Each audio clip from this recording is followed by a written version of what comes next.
So this is the final shift from survival to worship. David's made it through the threat, and he comes out the other side with renewed devotion, a clearer sense of who God is. And I want you to see the repetition here in these verses. In God, in the Lord, in God who I trust. You can circle them.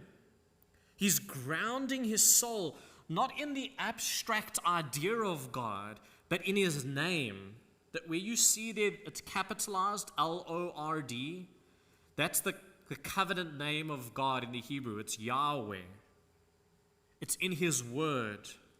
What began in verse 4 is now reinforced. It's the word of God that sustains the people of God. And so David, he anchors his praise in the promise. But do you know what hasn't changed yet? There's no change to his circumstances that's explicitly recorded. His enemies aren't set to be gone. The threat still lingers. And yet David says, I shall not be afraid. He's got a peace, not a peace that comes because he's escaped, but a peace that comes because he's trusting. And now he has a new assignment, worship. Gratitude is the right response of somebody who knows they are delivered. There's a safety net. There is a God and he's faithful. Because he is faithful, I want to be faithful. So David says, I must perform my vows to you, O God.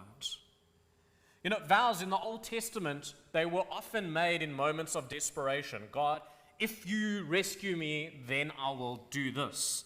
But what sets David apart here is he makes this vow and he's determined to fulfill it. But he hasn't been delivered yet. He doesn't forget the altar in the valley. Friends, listen, it's so easy to cry out to God in the storm, but forget him when the sky is clear. We have a short attention span and a shallow memory. We kind of treat God sometimes like a spiritual paramedic. He's helpful in an emergency, but he's not really necessary afterwards. But David shows us something different. Deliverance is not just a return to normal. When I'm delivered, it's a return to new devotion. What does that devotion look like? Well, he says, I will render thanks offerings to you. Not just internal gratitude, but it's enacted, it's expressed, it's made public. Praise becomes a kind of public testimony, not performance, but proclamation.